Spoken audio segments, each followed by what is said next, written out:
What's up, guys? It's episode 393. Welcome back to the show. I don't ever slow up, no, I don't take sh- I got no love for the fakeness. If you wanna play tough and wanna hate this, I'll always show up and make a statement. I don't ever slow up, no, I don't take sh- I got no love for the fakeness. If you wanna play tough and wanna hate this, I'll always show up and make a statement. Hey, what's up? It's Jacqueline. Welcome back to the show.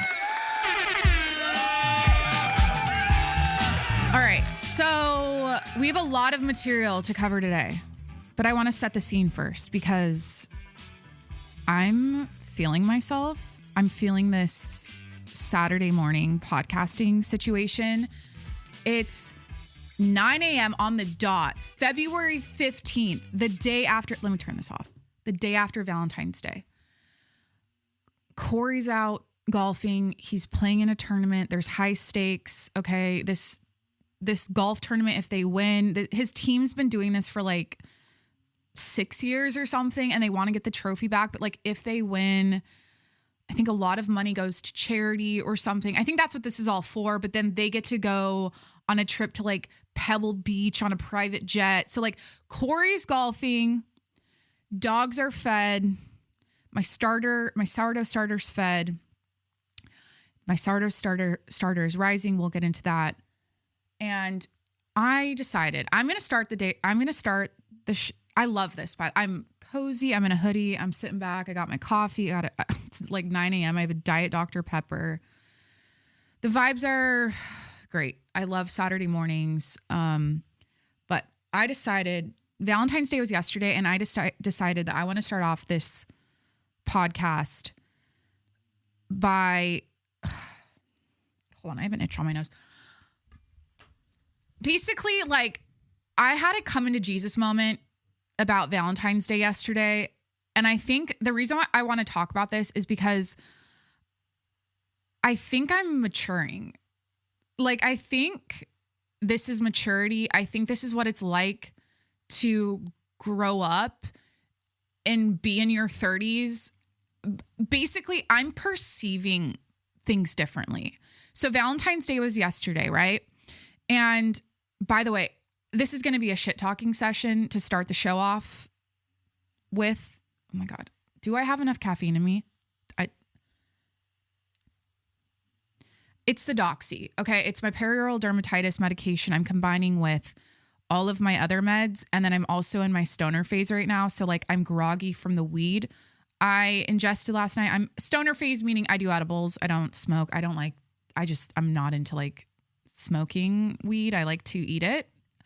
So that's what's happening. Okay.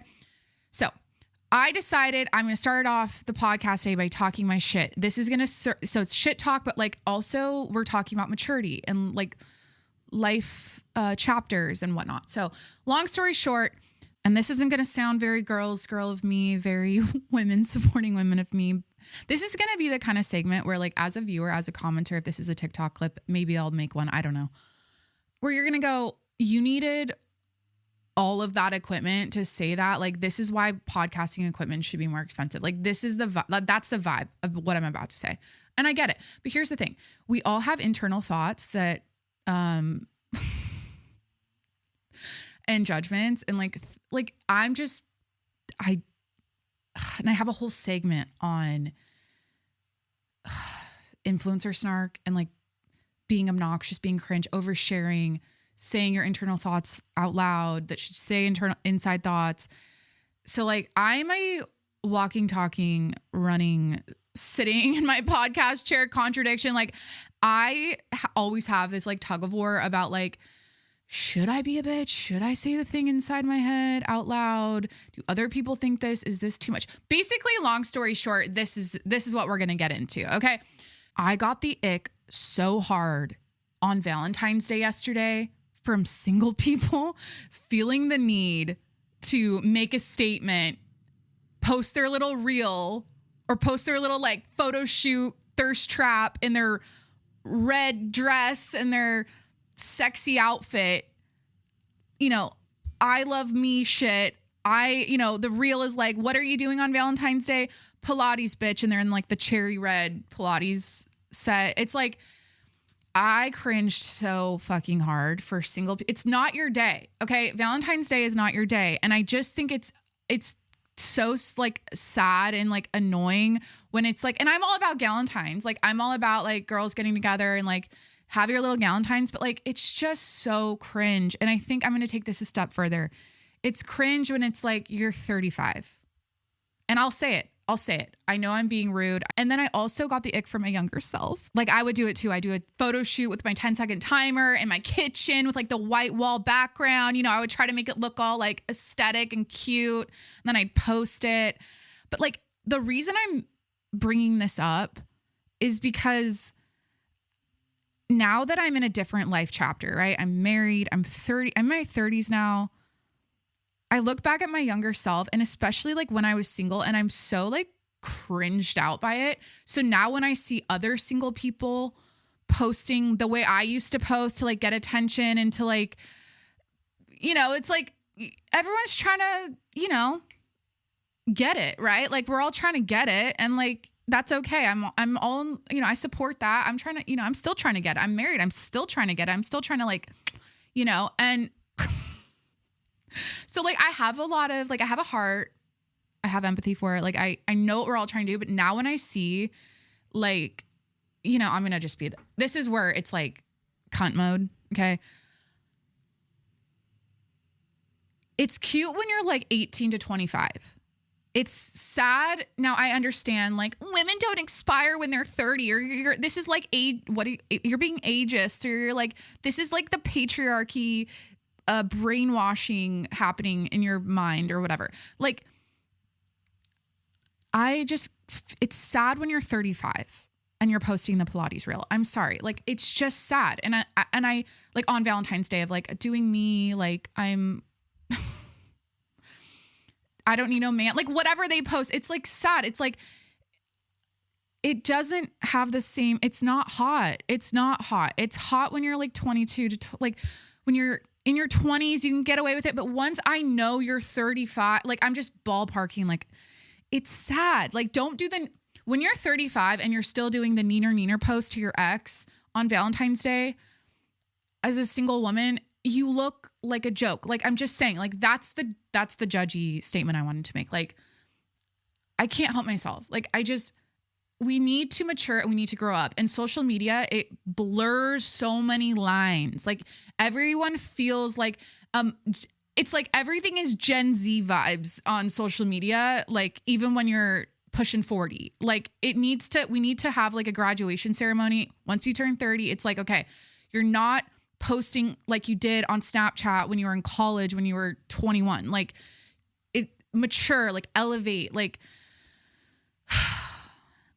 and I get it. Like we don't all need to settle down and get married and be boring and not post on Valentine's Day when we're single. And live your life, do whatever the fuck you want. I just think like when I see it, I'm like, oof, it's like grow up or like stop. Like it's sad. Like it just makes me, I'm like,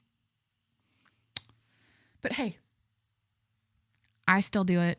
I still like posting a hot pic. I'm married. Like I still, like I get it. I totally get it. And when I was single, like that was when I was at my most cringe with how I posted. Like I was so desperate for attention from men. And I was like, it was, I look back at some of my archive pictures and I'm like, I cannot believe I even like my grandma saw that. I'm like, I can't, like that was disgusting. My entire ass was out. Like did I archive a recent?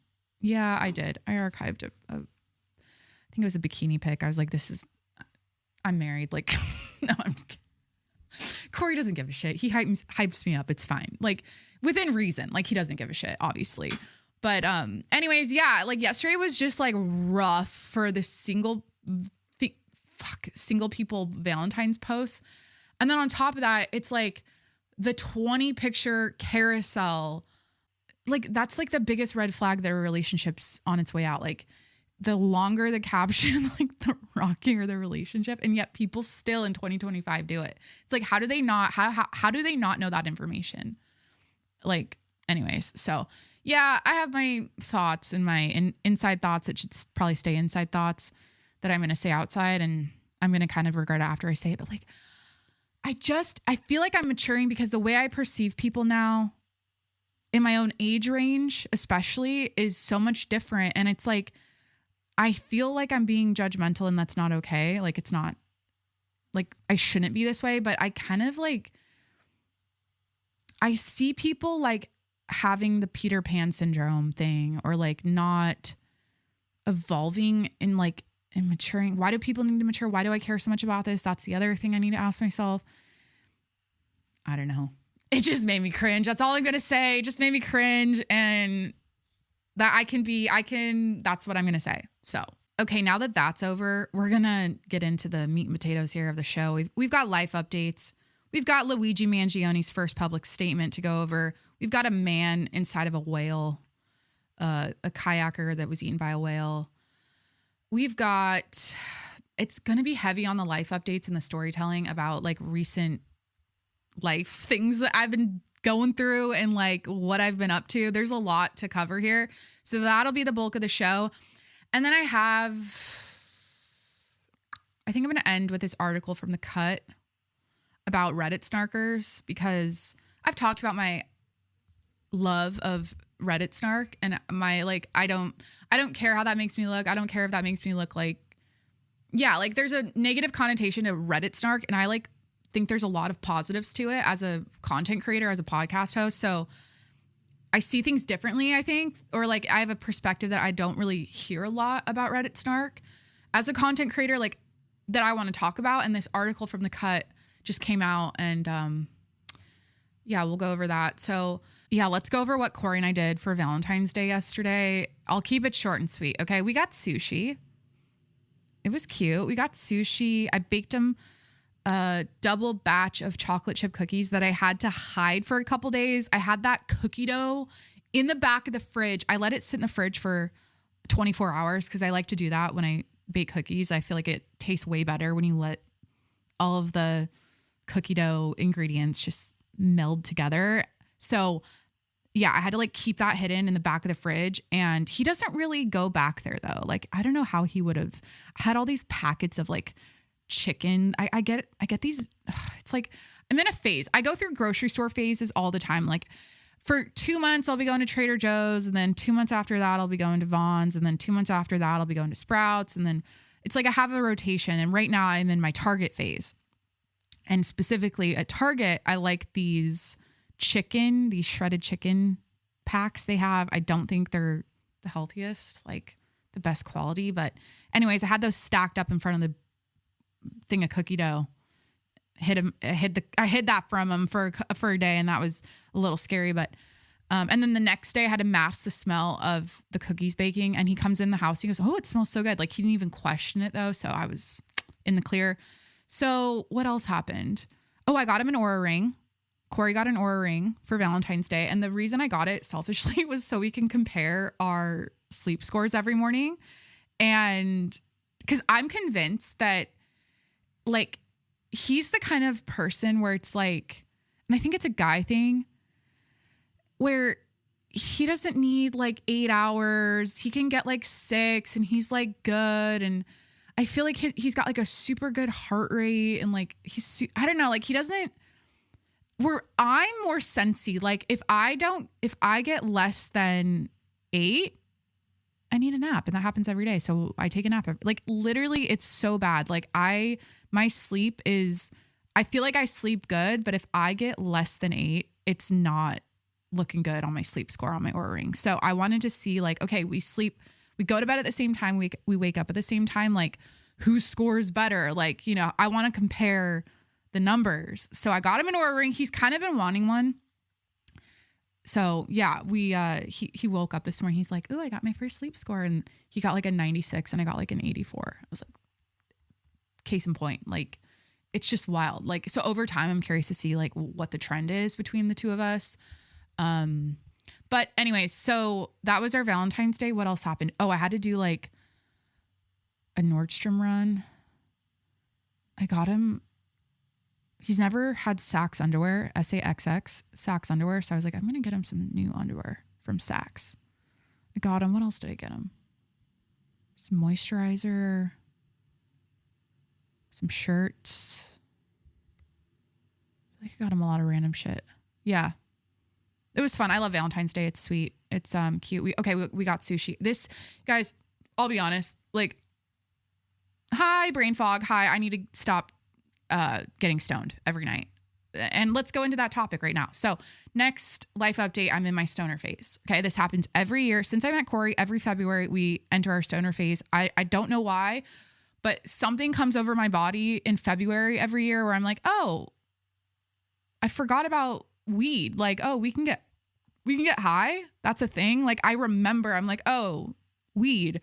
And then is this podcast interesting? Like, okay, like I'm shit talking women to start about Valentine's Day, single women who are like expired because they're 35 and they're like trying to be hot. And it's like cringe to me. So like I start out with that. And then I'm like, we got sushi and I baked them cookies. And it's like, okay, And then now it's like, I'm getting high every night. Like,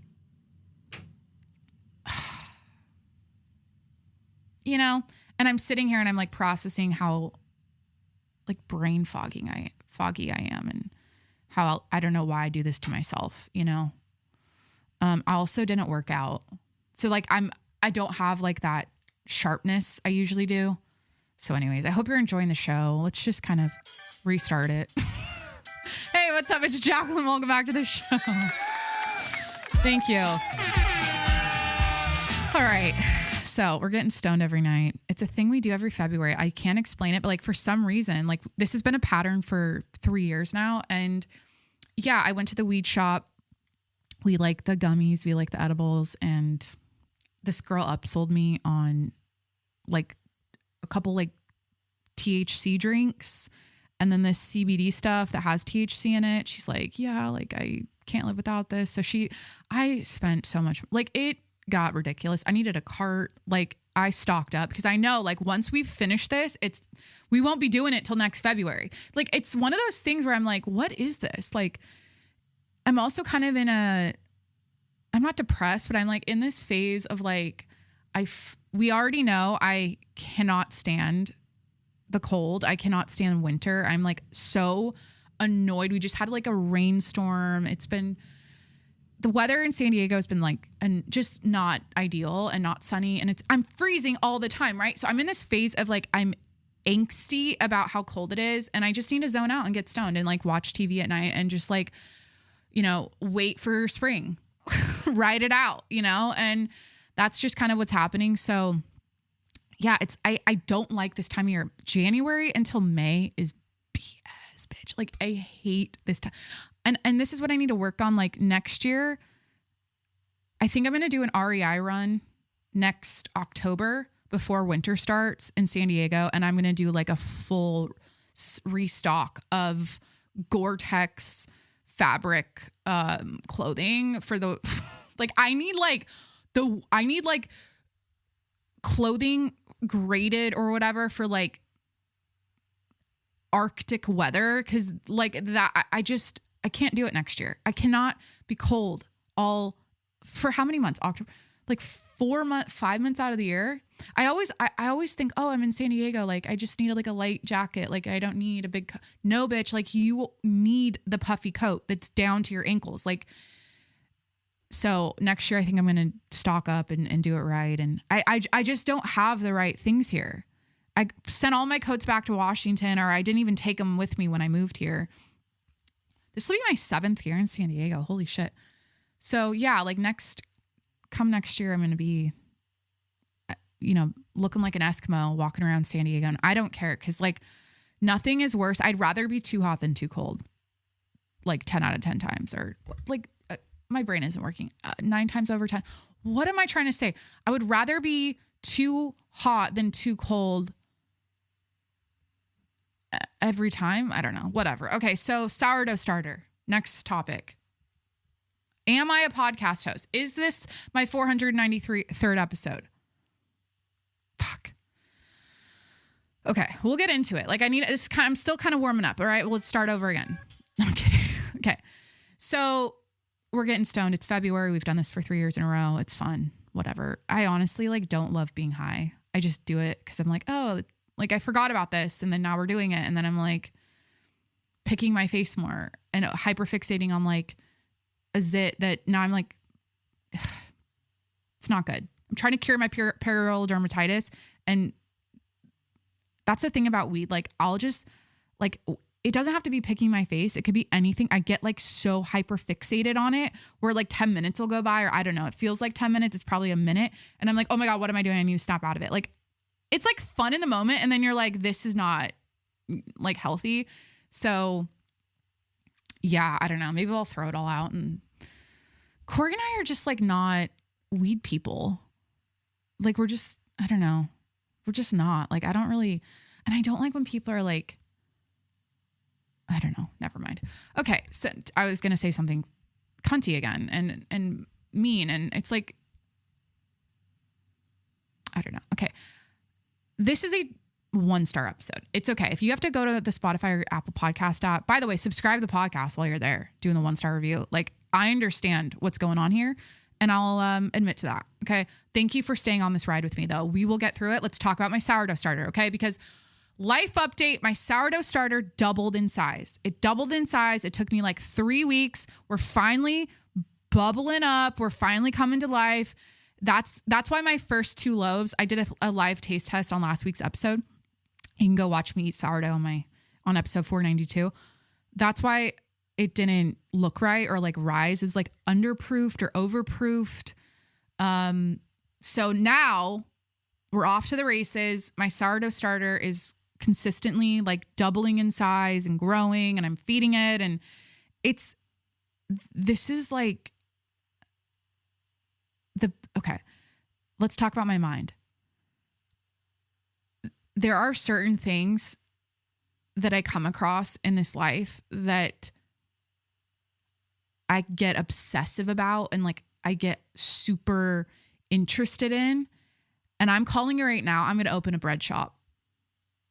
I will be opening a bakery within the next 5 years because of the sourdough journey I'm on. Like I can't stop researching. I can't stop reading. I can't stop watching videos. I can't stop staring at my starter. I check it every hour. I'll go in. It's like I'm staring in a fish tank. I'm like watching or like, I put it in the oven with the light on just to help the rise and like keep the temperature warm. It's a little sourdough starter hack. And I find myself like 10 times a day, I go into my kitchen and I look through the oven at my starter and I'm just so like fascinated by it. I'm so like, oh my God, it's growing. Like I wake up every morning with butterflies. I'm like, oh my God, my starter. I can't wait to go check it. Like, this is like, I get upset. So this is how I felt. I haven't felt this kind of butterfly in my stomach feeling about anything other than meeting Corey. Okay. Like I'm talking about like hobbies, interests since I started this podcast. That's what the sourdough discovery journey has done for me. And like, when I think about life and when I think about like the lessons I've learned and the tips and tricks I have from the lessons I've learned and whatnot, like follow the things that you obsess over and like pursue those things because you'll never get sick of it. Like I'll never like stop making sourdough bread. Like from this point forward, I am just going to be like, that's how my brain works. Like once I find that thing, it's over. It's, you know, and sometimes life hands you something. It's like, here's your new hobby that you didn't know you needed. Here's your new obsession. Here's your new hyperfixative, whatever, like plops in your lap and you're like, holy shit. And then you're obsessed and then your life is fun and exciting. And you wake up every day and you have butterflies in your stomach because your flour and your water mixture is like coming to life. And you're like, oh my God, it's like, it's so satisfying. Like some things to me are just so, I've always been interested in like, I don't know, when I was a kid, I always gravitated towards using my hands and I loved like making things, you know, and like growing plants. And I don't know, like I used to just like Play-Doh and shit. I don't know. I just, that side of me, I think was reignited that it, you know what it is? It's adult slime. I saw this quote about sourdough starter and it's like slime for adults. It's like Play-Doh for adults. And cause you have to like mix it around. You have to like do stuff to it when you feed it and it just feels kid-like. And so I think it's igniting this youthful energy, or it's reigniting that side of me, and it feels good. So that's a sourdough starter update. Obsessed. Didn't know I needed this in my life. I didn't even resist it. I was just like, I saw the trad wife videos all of 2024. I saw the ballerina farm videos. I saw like some sourdough videos on my timeline here and there. And I was like, oh, sourdough. Like, and I knew it was the thing. Like, it's like, okay, everyone's making sourdough. Did this start? I feel like this started during the pandemic though. I feel like I'm super late to the game. Like everyone was baking banana bread during the pandemic. Like that was like March, April, May of the pandemic. It was all about banana bread and getting fucked up on wine in your house for the entire day. Like everyone became a wine alcoholic and a banana bread baker those first 3 months. Wine alcoholic, is that even a term? You get the point. Like, but then sourdough, I feel like that was the ballerina of it all. Like she came in with the starter, and then the trad wife thing kind of popped off. Now we're doing the sourdough thing. I'm late to the game. I feel like I'm pretty late, but I am not leaving anytime soon. Corey, I got it out of him. He's kind of quiet about the things. Like, he's a man of many words, but he's a man of many. He's very chatty with me. Okay. But it's mostly like we're chatting, we're joking. It's light, but it's not like his love language, or it's not like his way of being isn't like gushing about the things he thinks are cute about me or the things he loves about me all day long. Like that is something that's like a moment where like when it comes out, it's really special because it's like, this is what he really thinks, And so you get the point. Like we have those like intimate, vulnerable, sweet, lovey-dovey moments, but it's not like the second we wake up to the second we go to bed, he's asking me to pronounce things in different languages. Like he'll be poking me or like tickling me or like Valentine's Day was yesterday. I am in love with my husband. We just got married a few months ago. I'm allowed to gush. Like, okay, let me have this. He'll be like tickling me and being all funny and like putting me in like pain from how ticklish I am. And then he's making me pronounce a phrase in a different language. And until I say it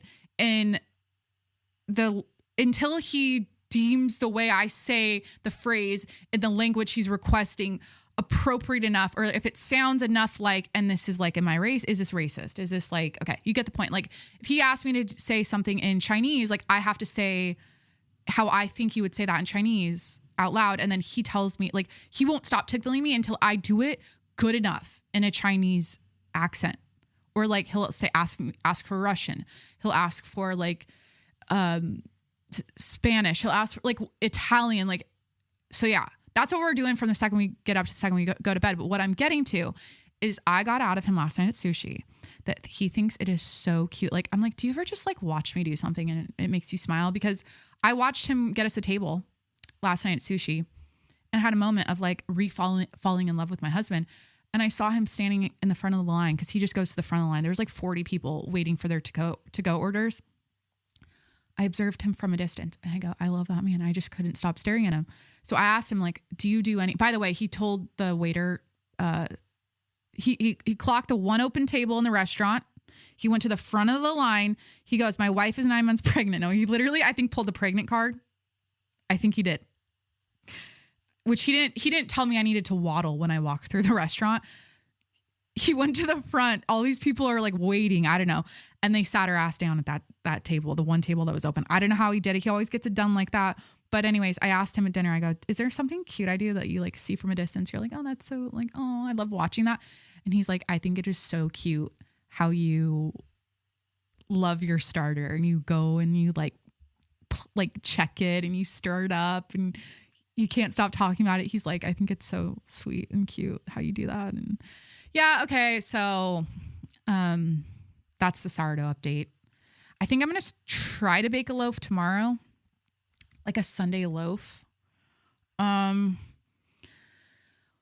the Super Bowl, right? Like, let's just talk about that for a second and a half, because what a waste of life. That was Super Bowl, what was it? 59?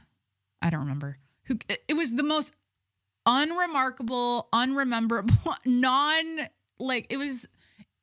they didn't even give us, it wasn't entertaining in any way, shape, or form. Nothing about the Super Bowl was. So like we went to the bar that we usually go to. It's a Chiefs bar, and we watched the game. We left at halftime because it was 24-0. And it was like, okay, why are we here? Like everyone's pissed. Like we just Irish goodbye, got in the Uber. And this is interesting. So we got in the Uber, and every now and then you get in an Uber where they're like using this job as a way to like practice something, or like if they like comedy, like they're trying to do like their stand up when they're driving you around, you know, they're testing it out on you as a passenger. Like in this case, it was like this was a Hispanic. He wanted us to know he was Hispanic and not Mexican. He goes, that is a nationality. It's not an ethnicity. And it was like, okay. So he started out with that. I'm like, okay, is he trying to be a politician? Because then he started talking about illegal immigration the entire drive. Then he was talking about how he forced his mom to get her papers done properly because he didn't want to have his mother be undocumented or whatever. Like, it was interesting. Like, he's in the car, he's like, you know, these are my people. They're coming over here illegally and it's wrong and F this and F that. And he was like he was popping off at us on the way home. And that was interesting because I, you know, was kind of lit and I was like, yeah, like word. Like, I didn't even know what I was saying. I was pretty, you know, turnt from probably 6 Coors Lights. By the way, speaking of Corey,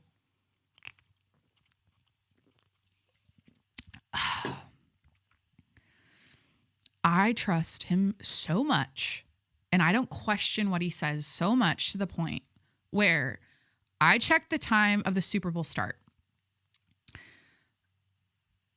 Rephrasing that. Okay. I checked what time the Super Bowl started on Google, like a week before the Super Bowl. It said like 3:20 or 3:30, right?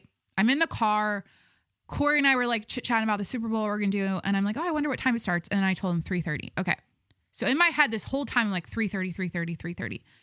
Tell me why, like 3 days before the Super Bowl, I was like, hey, I want to take a spin class on Sunday and I want to do this and this on Sunday before the Super Bowl. And he's like, oh no, you should probably cancel it because it starts at 1.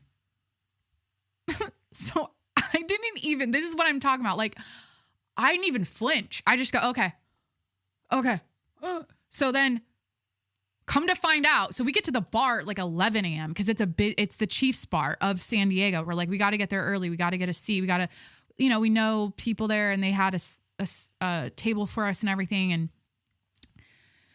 we got there at 11. Okay. And I'm like, what so, and I'm like, there's no one here. There's like 6 people in this bar. Like, I'm like, it starts, you know, I thought people would get here early like we are. And it's like, no. Then it's like 1:20 and I'm like, wait a minute, it's 1. The game hasn't even started. And then I'm looking at Tom Brady interviewing Patrick Mahomes and like they're doing the pregame stuff. And I'm like, wait, what is happening? And then I'm sitting next to our friend and he's like, yeah, it doesn't start till 3:30. And then they're counting down on the TV on ESPN or Fox or wherever it's being brought. And I'm like, it's like 2.5 hours until it starts. So I'm like, I literally trust Corey with my life. Like I trust everything he says. And I'm like, why did I not even like question him in that moment? I'm like, and that's the one time I was like, I was right. Like he's always right. I was actually right in that instance. And yeah, we were there from like 11 to we left at halftime, but then God, that game sucked. And honestly, like I just wasn't a fan of Taylor Swift's outfit. And like, I usually don't talk about her and I don't really have like much to say because I'm not a Taylor girl. Like I'm not into Taylor Swift. She just never resonated with me. Like I appreciate her art and I appreciate like I can recognize the talent. I can recognize the genius, whatever. Like I can see that and be like, okay, but she's not for me. I like a lot of her songs, a lot of the boppy ones that we all know and love from the radio. Like, you know, but the tank top and shorts, I'm like, it's the Super Bowl. There's something about it where I'm like, to me, it was so bad. I'm like, this is like, so I knew it was like hot and humid and wherever they were, New Orleans, but like, that was like so bad. Like, I don't know. Like, it was so, no hate, right? But like, I don't know. The outfits just never do it for me. And I don't know what's happening. It's like the Super Bowl, like, step it up. You're a billionaire, like, step it up. So yeah, that was the Super Bowl. We just came home and chilled and watched the second half, and I probably fell asleep for half of it. Half of the second half. All right, episode 393, train wreck. Let's start it again. I'm kidding. Okay. So what else is going on? I do have a note here about one of the commercials I remembered from Liquid Death. It was called, so it's like Liquid Death, and then the commercial had an airplane pilot in it. And I wrote, this was like while I was at the bar watching this commercial, I noticed airplane pilot liquid death, LOL. I think I was trying to like, I wanted to connect the whole like, oh, planes are crashing thing to liquid death. And then the airplane pilot in the commercial.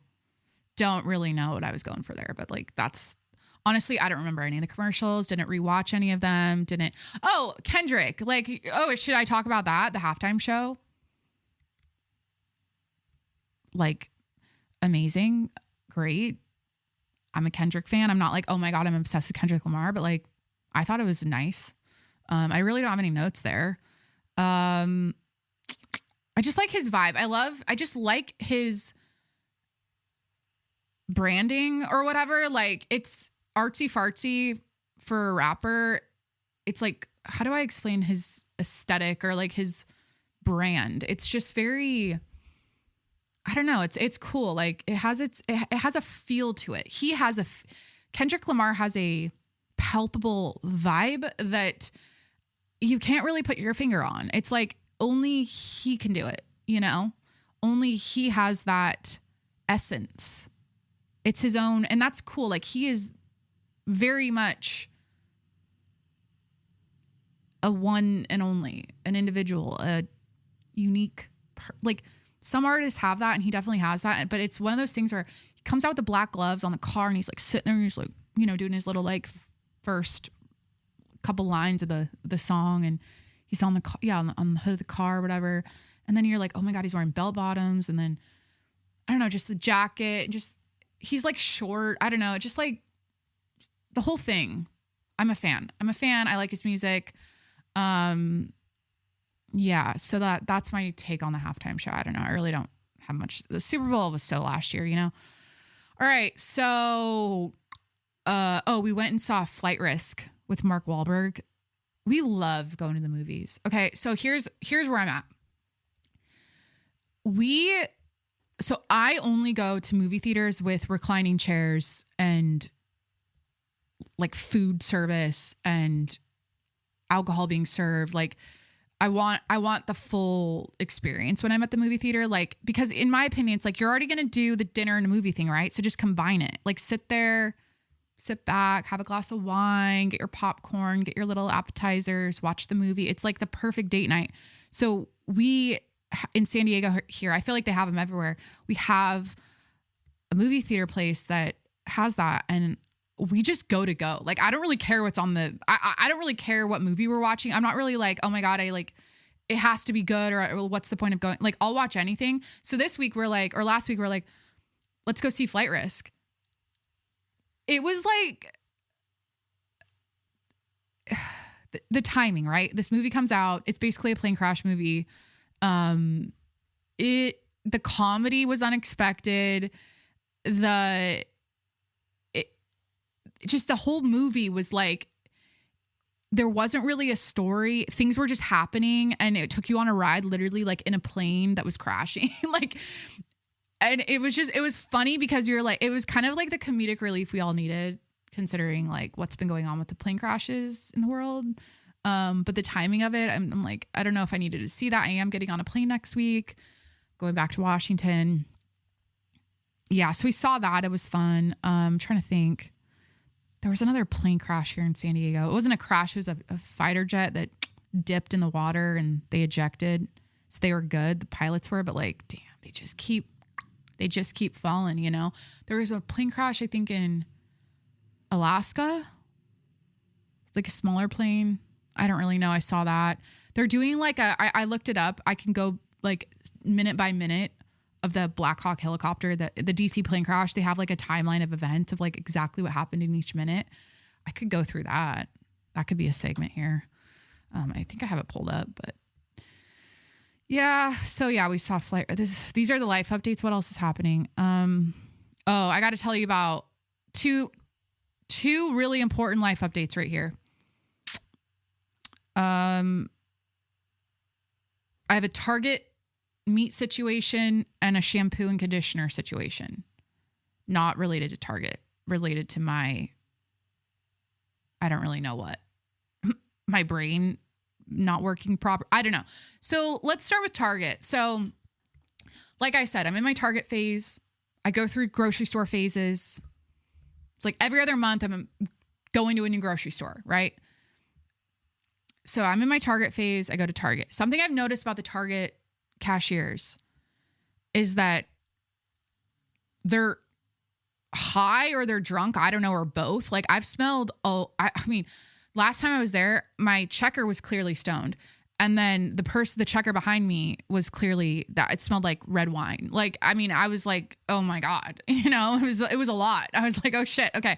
So they're on drugs. Check, like the Target I go to, like these employees are intoxicated. All right. I'm convinced. Like so there's always an issue, right?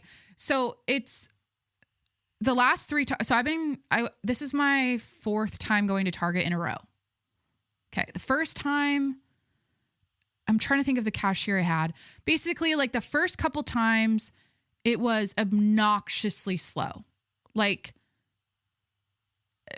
like the way they put the groceries in the bags was like, I almost thought, okay, is there some sort of disability like on board here? Like I was trying to be like nice, but it was obnoxiously slow. And I'm like, okay, yeah, they're like 20. This is probably their first job. They don't really care.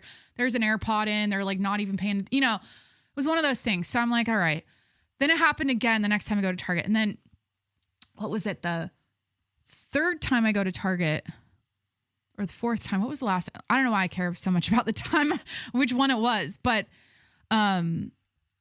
yeah, the 3rd time, clearly the guy was stoned. Like he was out of it. He was like totally just not, okay. This is what was pissing me off about the guy from the last time. Then I'll talk about the girl from this most recent time. I was putting stuff on the conveyor belt, and instead of grabbing like what was close to him to scan on the scanner, he was reaching at the back. Now I had everything organized a certain way. Like that's how I put stuff on the conveyor belt at the grocery store, right? Like it's very like OCD because that's just how I am. Like I when I take the food out of the bags, I like it to be kind of in order.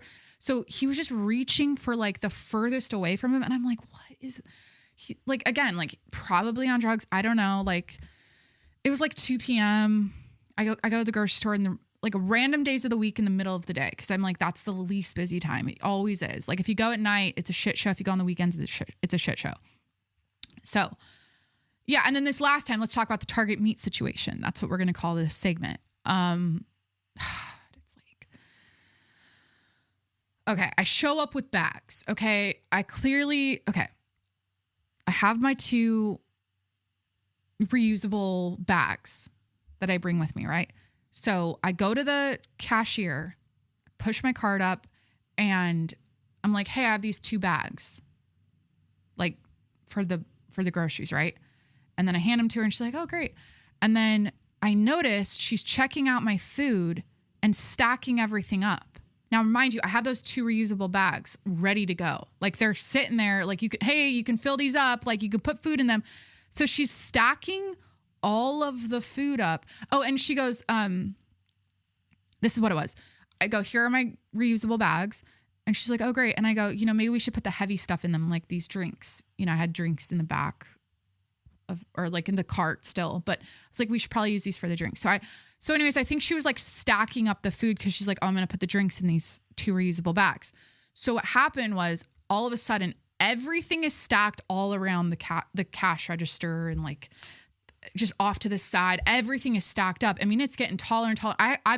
She even asked me, she's like, do you have 6 kids? Like what? This is a lot of food. I'm like, this is a week of groceries. Like we go through a lot of food in this house and, whatever. So everything's stocked up. I'm just like confused. I'm like annoyed. I'm like, here we go again with another Target cashier just out to lunch. Just not even like, is anyone home? Like, hello. So it gets to the point where like everything's been scanned except the drinks. And then I'm like, I guess she's going to put the drinks in the reusable bags I brought. So I'm like waiting for that. But before she does that, she goes, did you want to buy any bags today?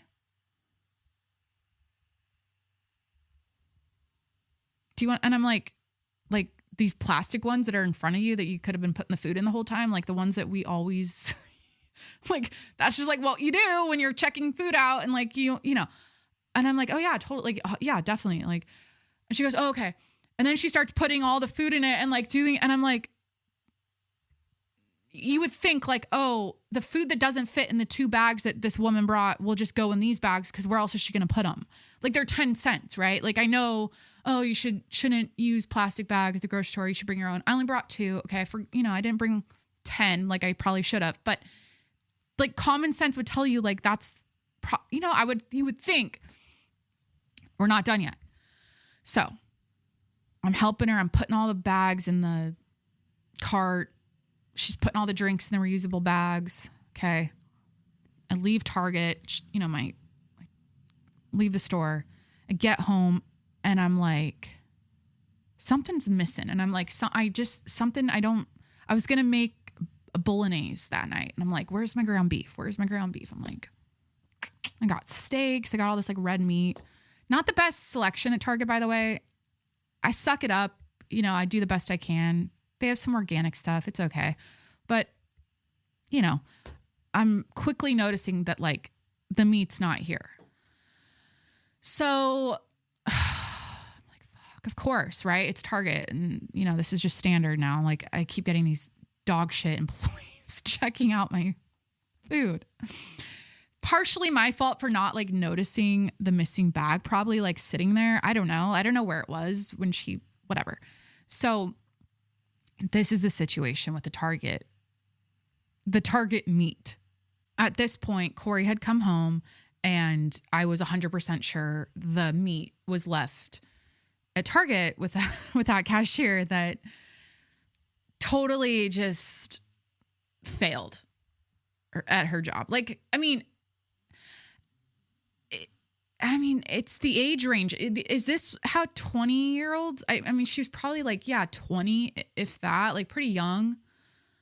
They're just not with you. Like you're in front of them and there's like this glazed over, like they're not very personable. They're just like, it's the whole like brain rot, internet, social media addiction, probably like phone addiction thing. I'm sure it's contributing to this like disconnect when you're in person with these young kids, like in the grocery store like it's just this weird thing. And so, she doesn't get a pass. She doesn't get like, oh, you did your, no, you failed at your job at Target. Like my meat bag, it was like $80 worth of meat probably left. It was left. So I'm like, Corey, and I've been telling him about these, and it's like, why do I keep going back to Target if this is my experience every single time, right? I don't know. I just like the vibes there. Like it's like a clean, it's like not very busy. It's like, I don't know, whatever. So I think I need to start doing the self-checkout, like for real. Anyways, so Corey, I'm like telling him like, oh my God, like here we go again. Like she forgot to put my meat bag in the cart, or like I did. I don't know. Like so one of us, maybe it was my fault. Fine. But he's like, oh, well, we live pretty close. Like it's not like a crazy drive. He's like, oh, like we have time. Like he kind of came home early. He's like, why don't you just go run back and grab it?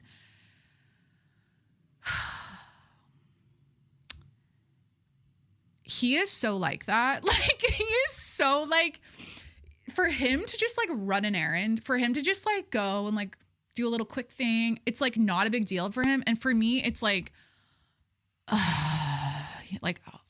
just mentally to like get back in the car, to go back to Target, to park, to like show him my receipt, to talk to someone, to figure out where the meat bag went. I'm just calculating like all this bullshit I have to deal with. And I'm just like, at that point, I'm like, it's over. Like maybe I'll go back tomorrow and I'll be like, hey, I noticed like my meat wasn't put in my car when I checked. Like, I was thinking like, that's where I was at. I wasn't like, I'm immediately going to like turn around and go back to Target. Like, but again, that's how Corey's brain works. He's like, oh, just like go fix it. Like go, and he ended up walking the dog. So it worked out. He was walking the dogs. They really needed to go, on their little like afternoon stroll and take a shit. So that worked out. We were kind of teaming up there. I go back to Target. I park my car. I take my receipt. I'm walking around and I'm like, I immediately go back to that cashier who's clearly off her shift or fired. I don't know which one. Should have been fired on the spot. In that moment, I should have asked for her manager. Like, I don't know. I should have made a scene. I should have gone full fucking Karen on her because I cannot. It was so obnoxious. The stacking, everything was stacked up. When you put your card in and you're like, doing your little pin pad thing, you're putting your phone number in for Target. Like that thing was like, I couldn't see her. That's how much food was stacked on top of it. It's like, she was a fully functioning adult. She was not like, there wasn't some sort of neurodivergence. I wasn't picking up on that. So,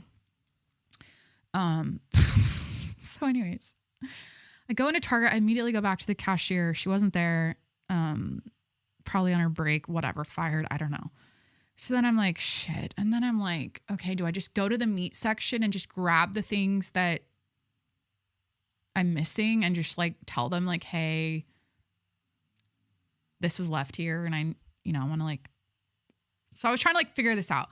Honestly, at the end of the day, I should just walked in, grabbed the meat. It's California. No one would arrest me. Like I could totally get away with this. Walk in, grab the meat I was missing, the steaks, the ground beef, whatever else I got, put it in a bag, dip. Like, hey, I have my receipt. I paid for this. My checker didn't. This is such a long segment, but like basically Target's pretty big. This is what happened. Cashier wasn't there. So I walked over to the food section. I asked an employee, I go, hey, my food was like, something was left here when I just checked out like an hour ago. What do I do? She's like, go to exchanges and returns. And then I'm looking at the opposite end of the store where I just came from. I power walk to exchanges and returns. I get to exchanges and returns and she goes, oh yeah, we just had to like clock it all out or like mark it all as toxic waste or whatever, all this meat because yeah, we just got that bag. But that's what we have to do. So like, we can't resell it to you or we can't give it to you. And I'm like, oh, of course, there's always some sort of like policy, right? So I'm like, all right, so what do I do? I'm like, this is my receipt. I bought the meat. She's like, yeah, this is definitely what you got. She's like, all right, go get it at the meat section. By the way, I had to stand in line in exchanges and returns before I got to this point. So like that was a whole like 10 minutes standing there.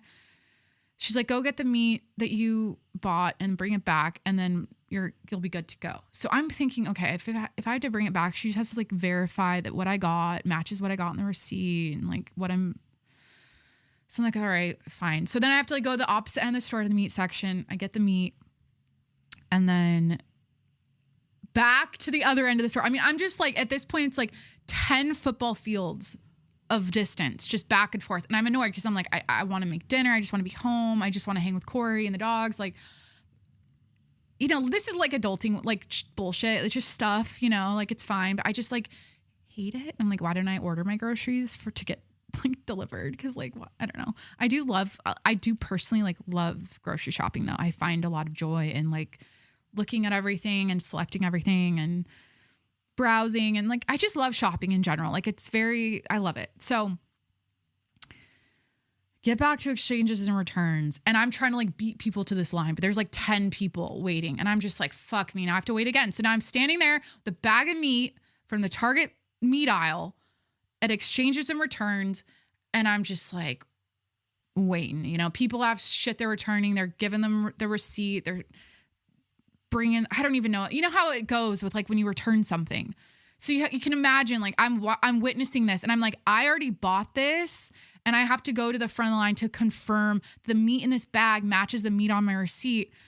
Anyways, long story short, I don't know, like 20 minutes goes by. I'm like standing there and I'm like, again, I did this at the CVS line last week. I talked about that on my last episode about practicing being present. So I did in that moment kind of stay off my phone. I was just kind of like embracing this angst and anger coming over my body. about having to do this. I get to the front of the line. She goes, "Oh, you're good."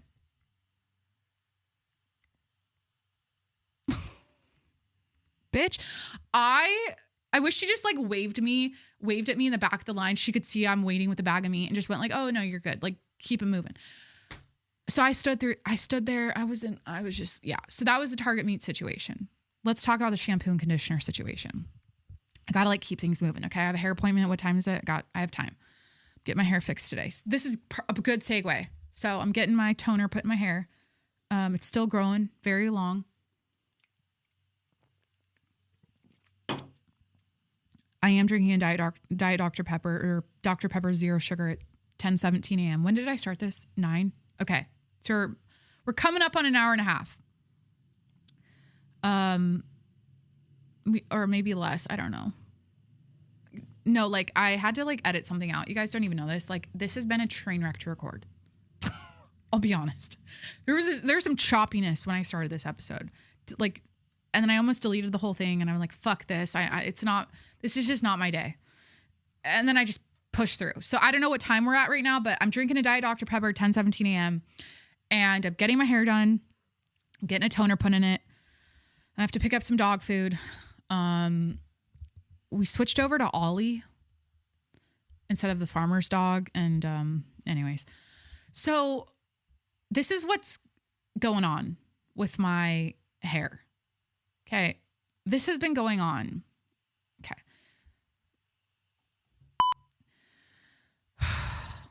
Let me think before I speak. So everyone has quirks, right? Everyone has like, oh, I'm so quirky and cute because I do this thing or say this thing or like everyone has like something about them that's like their quirk, right? My quirk, and this is not me trying to be like, oh, I'm so quirky and cute and like this is so like funny and like, oh no, this is ruining my life. This quirk of mine. This quirk of mine is ruining my life and I can't figure it out. And it's at this point, it's hilarious because every time it happens, I'm just like, I'm being punked. Like someone is fucking with me in the simulation, whoever's controlling my sim. Like it is at the point now where I'm like, and Corey's involved. Okay. So this is the situation. I can clock it at starting in 2020. I can clock this happening starting in 2020. Okay. I get in the shower. I shampoo my hair. I do my whole routine. I wash my face. I condition it. Do the whole thing, right? And then, you know, everything's rinsed and great. And then I get out of the shower and then I like towel off. And the moment this started in 2020, this is like, this happens 99% of the time I wash my hair, by the way. And I'm not exaggerating. Like this is almost every single time. And this is also like, are you 5 years old? Like what's going on here with your brain? Like, are you like, is this something, you know? This is a little like spectrumy of me. This is like very spectrum. I don't know what this is. This might just be, I don't know. We're going to find out together. We're going to talk this out. We're going to like figure out what's going on here because this is not normal and okay. So since 2020, after I do the shampoo and conditioner and I like get out of the shower and like dry off, 9 out of 10 times I put the towel on my head to do my turban, my towel turban with the wet hair. I hear a little, can't do it. That's disgusting. I hear a little like, no, this is not a bag of cocaine. I know what this looks like. It's my powder on my face puff thing for my shininess for this podcast. I just keep it in this bag. And then I did take this to the Chiefs bar and I thought, ooh, that looks a little suspect, but it's just powder. Maybelline, I think, Fit Me. This is what I hear every time I put the towel on my head. Specifically on the right top half of my head. The girls that gotta get it. What is this noise? Soap. What is this noise? Soap. Soap is left in my hair only at this upper right temple location. Okay. 2020. Okay. What is that? 5 years ago? Yeah. Right? 5, 4, 4.5, 5. Fuck. So I've been in multiple apartments. I've had different showers, different shower heads, different pressures. It's not like the shower and the angle of the water hitting my head is the thing. Cause like I've tried it all. I've like shifted my rod and I've changed the angle. Like, but it's at the point now where it's like, this happens pretty much every time I wash my hair, right? It's at the point now where like, as I'm in the shower, I'm like standing there with the water on this side of my head for like 5 minutes. Corey and I, like we shower together sometimes. Like, I'm like, hey, is it all out? Like, he's like helping me. He's like, yeah, I think we got it. What happens when I go put the towel on my head? Soap's still left in my effing temple region on this side. Like, I don't understand it. And I do, like, when I curl my hair, especially when, like, or Dyson it, this side of my hair or like the hair on this side seems thicker. Like, I feel like I have more on this side. So I'm like, maybe there's something to do. It has something to do with that. But I'm like, what is it? Because think about it. I've lived in multiple places. This is always a thing. I'm like, what is going on? And it still happens. And then like the last 2 washes, it's been Corey, like now he's really aware of this. Like, he's like, oh my God, like what's going on with my wife? Like, this is not like something's off here. Like, you know, but now we've kind of been laughing about it recently. And then what the fuck happens the last 2 washes? The conditioner is left in the hair. Now I have the soap and then a little conditioner left. And I know I have long hair. I know I have a lot of it. But like the fact that I go in the shower knowing this every single time and I do my best to try to like get it all out and it's still there. That's why I'm like, I feel like I'm being punked. Like something is like, what is going on? It's a little bit like I'm superstitious. I'm like, what does leaving soap in your hair mean about you? Is that like a thing? Is that like the astrology thing? Like, what does that mean? Because yeah, it's getting out. It's like getting kind of weird and like, but it makes me laugh every time I get out of the shower and I hear the little like soap scum. So what I usually do, because this has happened hundreds of times at this point. I'm not like, sometimes I'll just like turn the shower back on really quick and rinse it. But like, I just honestly towel it with like the towel and I like crunch out the soap a little bit. I don't even know. I just kind of zhuzh it and it's fine. Like it's not like a ton of soap. It's just enough where you're like, it's just always right on this temple area, like upper portion of my head. And I don't understand it. And like, that's life update. I can't wash the shampoo out of my hair to save my life. And I don't know why. And I'm bringing it up. I might've talked about this before on the show, but like, I'm bringing it up because it's like so consistent and it's so random and like quirky and like, you know, like you're a grown ass woman. Like what is going on, you know? So, all right. So speaking of being in our stoner phase, something that maybe I should play. I'm just going to do like the audio from my phone. I don't care. Megan Thee Stallion. And I have talked about this in the past. For some reason, whenever I get stoned, I always end up on rappers' Instagrams, like deep on their profiles, watching every single video, looking at every single picture. Like I get so in the rabbit hole or I get so deep down the rabbit hole of rappers and their lives. And I'm like, so like, just enamored by it.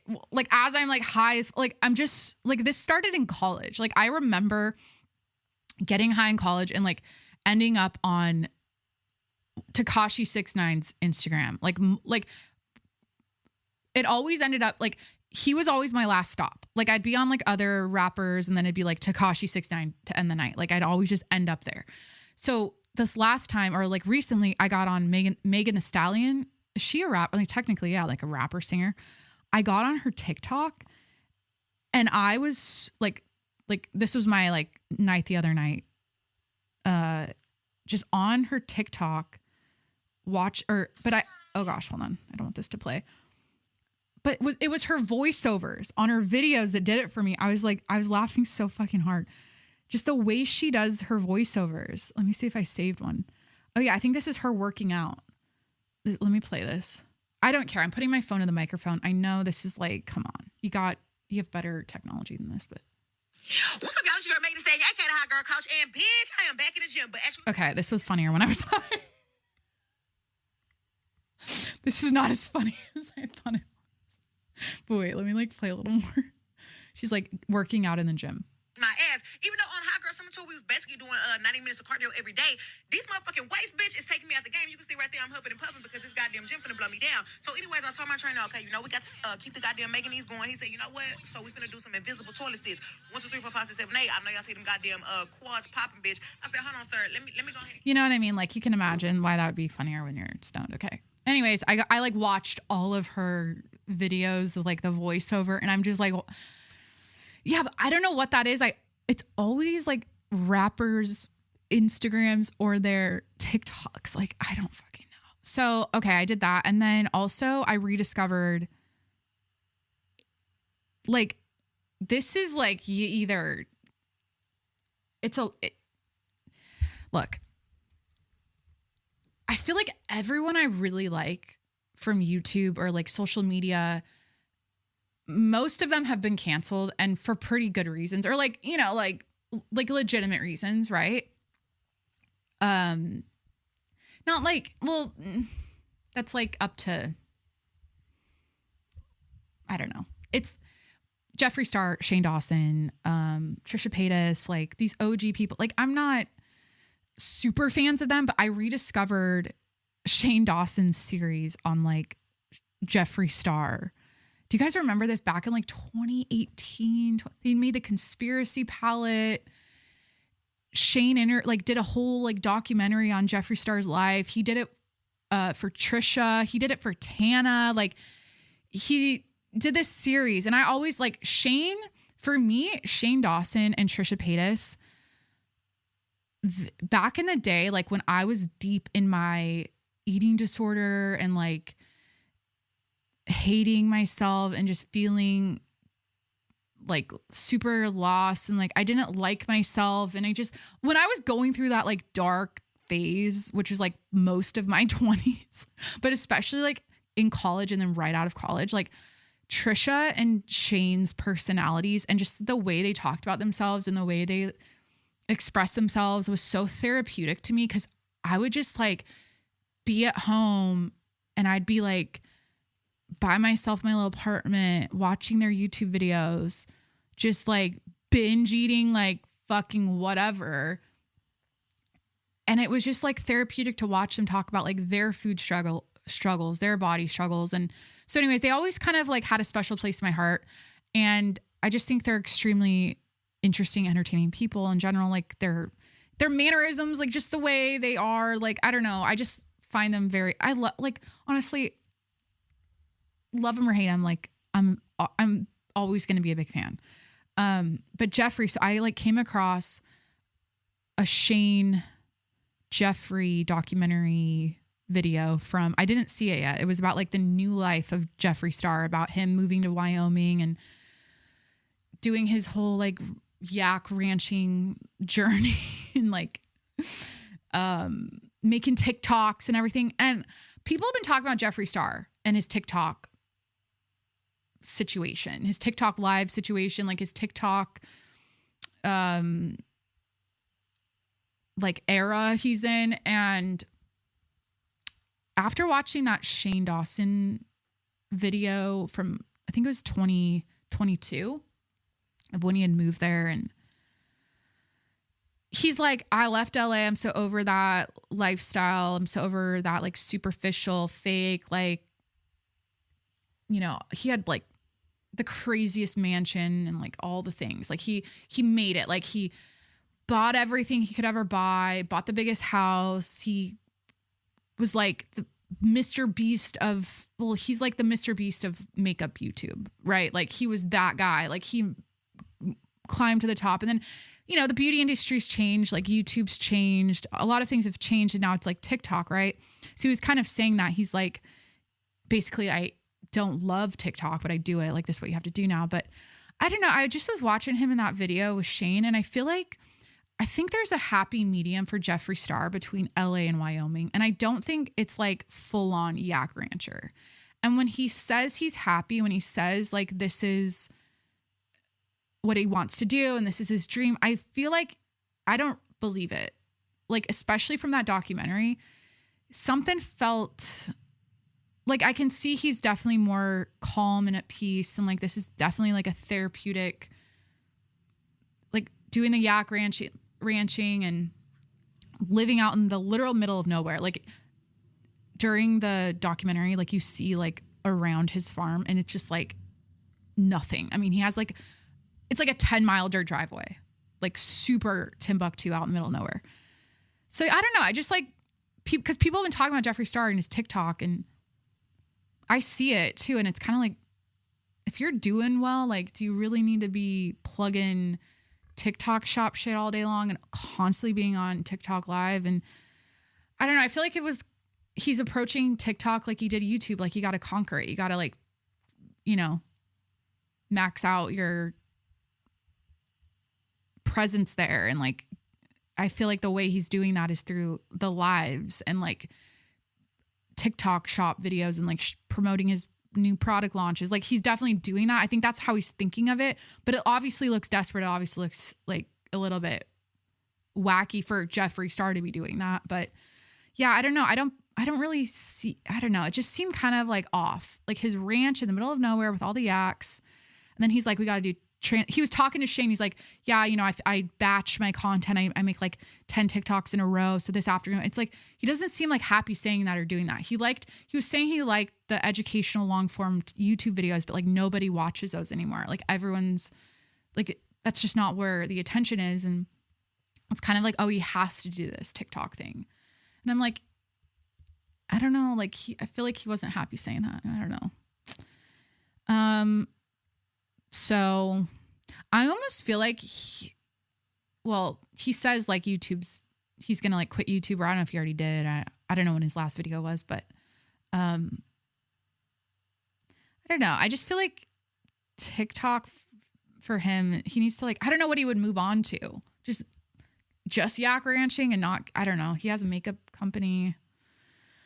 Going back to making YouTube videos, like I sat and watched like all of his reviews, all of his product launches. I was obsessed with Jeffree back in the day. Like, I still am. Like, I still find his video. I pretty much watch like every TikTok. Not every, but like if they come up, I watch them. And I love his personality. I love his, like, people think it's so weird when he gets like hated on. I'm like, it's always like, I always understand when people hate why they get it or why people don't like, I always understand it.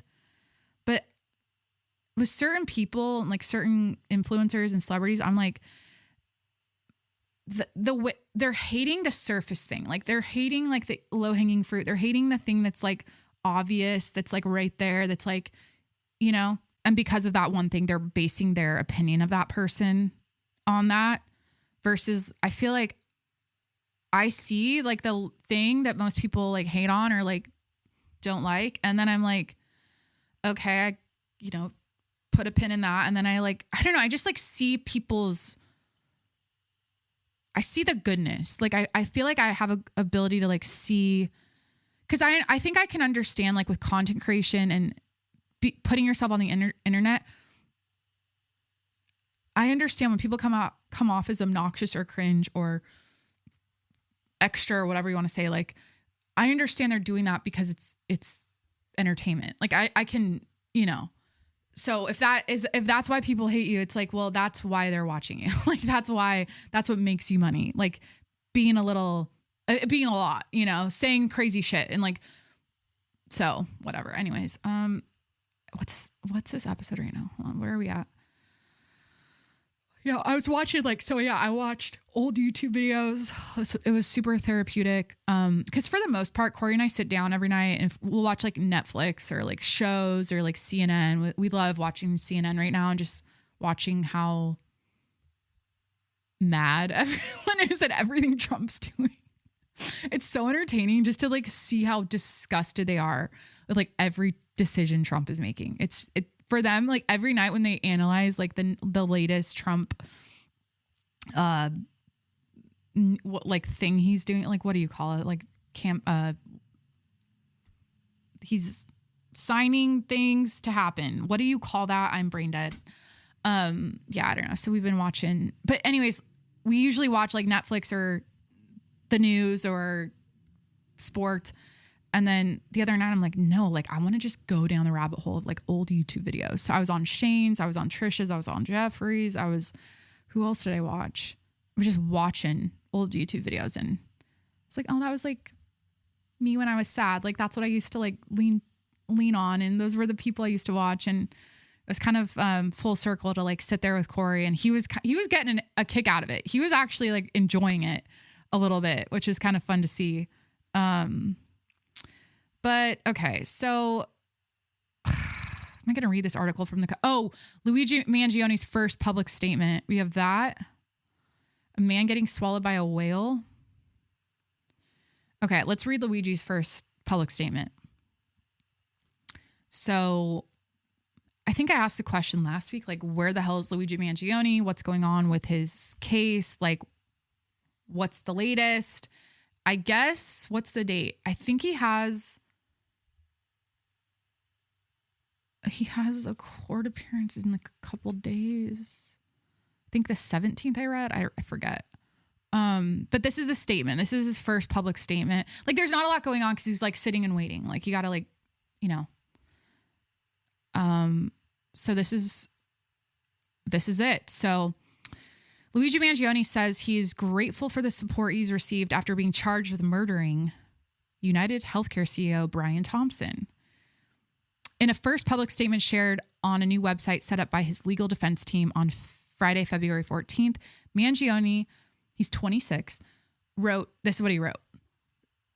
I'm overwhelmed by and grateful for everyone who has written me to share their stories and express their support. Powerfully, this support has transcended political, racial, and even class divisions as mail has flooded MDC, which stands for the Metropolitan Detention Center, where he's currently behind bars. As mail has flooded from across the country and around the globe, he continued. While it is impossible for me to reply to most letters, please know that I read everyone that I receive, added Mangione. Thank you again to everyone who took the time to write. I look forward to hearing more in the future. So yeah, he's getting fan mail. I wonder what people are writing to him. All the women, you know, all the ladies. Actually, a lot of gay. You know, I had this. Okay. I told it to Corey. Do I need to say it publicly on the podcast about why I think Luigi Mangione did it? Am I going to relate this to him being gay and into black dudes? And is this going to be Corey's calling me right now? Good timing. Okay. We're not going to do this right now. Hi, honey. You're on the podcast. Honey, I just want to tell you I love you, and I'm very excited for our 4th Valentine's Day. Next year? 363 days left. 364? 4. You got it. You got it. Me too. We're on the 10th hole. How are you playing? Pretty good. We're like 4 under. Do you feel good? Like, are you confident? Yeah, we just got to pick it up on the back 9.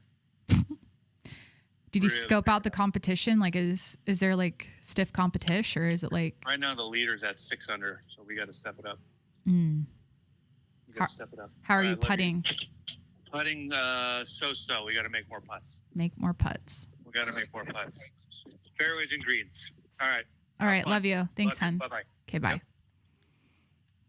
He saved me right there, because what I was about to say is it's a little too effed up for me to say publicly out loud. But I think maybe you could read between the lines of what I said before Corey called.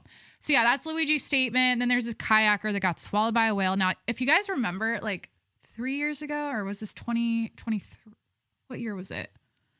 A couple of years back, a diver, a lobster diver, I believe, also got swallowed by a whale and spit out. So, which is crazy. So basically, like, don't fear like these humpbacks. What are they? Humpbacks or blue whale? What are they? Humpback whales? They spit people out. Like, you're good. They'll, like, so far we're 2 for 2. The whales spit you out. But yeah, a kayaker, his son, I think, filmed him. I should play the video. Oof.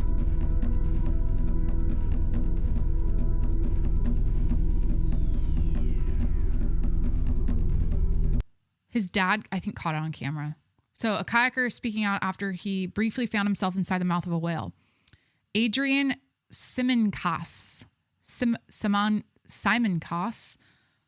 was with his dad, Dell. Interesting names. Adrian, are they... What's Adrian with the accent on the A?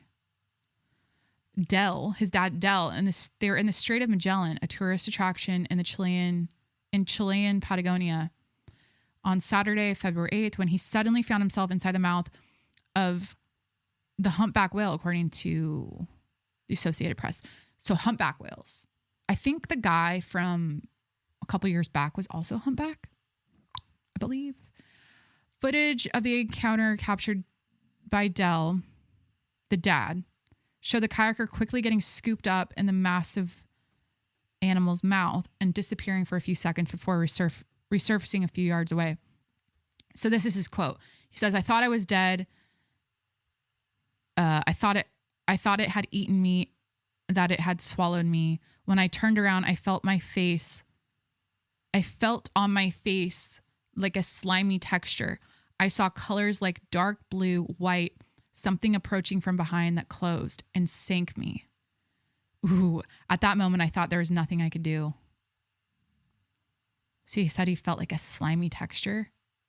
This is why I don't fuck with the ocean, okay? Like, period. I do not go in the ocean. I just don't. I don't care. I don't need to surf. I don't need to swim. I don't need to snorkel. I don't need to be in the ocean other than, up to my ankles. Like, I even get nervous, like, when I'm waist deep. Like, I just don't. It's not my home. It's too sketchy. I feel way too vulnerable. It's too what's beneath me is way too unknown. It's too, like, no, it's for the fish. It's not for the humans. Okay. It's for the fish. It's not our home. It's theirs. So yeah, anytime I see stories like this or like shark attacks, I'm just like, you had it coming, you're in the water. It's not your home. I don't even fuck with lakes. Lakes are scary. Like, lakes, like, when I would, like, growing up, when we'd go, like, tubing and shit, and you'd fall off the tube and you had to wait for the boat. Like, I was so anxious about, like, just being in the middle of the lake. I'm like, there's definitely going to be a catfish biting my toes. It was always, like, those white, like, just, like, the catfish you would see on the side by the dock, like, or, like, the touching of the, oh, my God, like, at summer camp, like, when you touch, they always had, like, a carpet on the bottom of the swimming section of the lake, where they had, like, the shallower water area, with, like, the little, like, floaty, what are those called? Like, the buoy things, the floaty rope to section off. But there's always, like, a carpet thing on the bottom of the lake. And when you touch that, it's so slimy and so, like, it feels like it's like fabric on your feet underwater. It's like a wet sock, and it's like, and then there's lily pads, and, like, I just don't fuck with water or lakes, or, like, the only rivers. Oof. Rivers. How do I feel about rivers? I like rivers. Rivers, it's fresh. Rivers are fresh. They're not scary. There's just, like, trout in there. It's like trout. It's a rarity that you see, like, a shark in a river, right? Or, like, a whale in a river. Or what's, like, scary in a river? Really nothing. Like, trout don't scare me. Like, when you see, like, little fishies in the river, it's like, oh, they're sweet. Like, they're friendly, But the lake is terrifying because it's so deep and it's so dark and you don't know what's down there. And so there's that. The ocean, it's too big. There's too much going on. It's too risky. Don't need it. Don't want to be in it. I like being on top of water. I don't like being in water. The river is where I'll take a dip. I'll take a dip in a river. What else do we have? Pools. I'm a pool bitch. At the end of the day, what did we just learn? I'm a pool bitch. Put me in a pool on a floaty. I'm happy. That's the only body of water I want to be in. Period. Like when I see these whales eating people, or there was this other video of this great white shark chasing down a kayak. I'm like, I have no interest. You'll never see me jumping off a boat either, like off a yacht or something like, oh, let's just do like a dip. Like I would have to be so on drugs. Like I would have to be so out of it. I don't even know what I'd have to be on to get in the water. You'd have to, and at that point I'd probably just sink and die, which is like not. The thing is I'm a swimmer. I grew up doing swim team since I was in like 4th grade. I was a state swimmer in high school. I was a varsity as a freshman. I was the first Letterman's jacket in my freshman class to be purchased with a varsity letter on it because I went to state for swim team and immediately got that jacket. And I really wanted everyone to know that I was that bitch. And I was also the strongest girl in the school. They coined that term, or they said that about me because I took weightlifting as a freshman and I lifted heavier than like anyone ever had. And yeah, so I'm there's this thing called like your index and like the weight you are, the height or something divided by like your max weight of your clean, your bench press and your squat, like whatever that number was, you had to have a certain ratio or something to make the Iron Club. And I was like the first girl apparently in school history to make the Iron Club. So cool. But yeah, anytime I see these damn videos of people, just the shark attack videos, like I think about the Egypt shark attack once a month. Like I think about that guy waving for like calling his dad's name and the boat comes up like 10 seconds later. Just the thought of being bitten and like, I think about it too much. We talked about this last week with like the plane crashes and how I like have nightmares about just the moment of like, you know, like what the fuck does that feel like? And then is it like your neck slit and is it just your neck and then you're bleeding out? Or are you like, does your leg get amputated by like the propeller of the helicopter? Like, I don't know. Like I think about like really specific details of dying in horrible ways. And I just like, when I see stuff on the news, like you know what I stopped doing though? Oh my God, I stopped this like after October 7th, you know, like I was down the rabbit hole pretty bad. But like those are videos and images you can't unsee. And it's like to the point where, and this is going to sound so fucked up, but it's like to the point where you're like, I didn't even know a human body could do that when it gets all blown to bits, you know, like you see like, yeah, there's one image from coming out of Gaza that haunts me. Like I think about it. Like if I'm thinking about it now, I like block it out. Like I just can't, you know, but there's one of, it was when there was like tents, right? And they're like there's like a tent where like live kids are going and then the dead kids are going and the dead like body parts are being set. It's so, just talking about this is like, you know, like I get so like, fuck, it's like, it works me up, but just a dad holding 2 limbs and he's like, these were my kids basically. And you're just like, you know, it's like a good thing to see. Like, I mean, no, it's like, it's not like you never need to see that. Like it's bad for me. Like I just, with like really graphic death images and videos, like it helps me understand the situation better, obviously. And it helps me like really see it for what it is versus like just hearing about it. It's like, you really can like see for real what's going on. So like that part, I guess, is helpful to like comprehend war.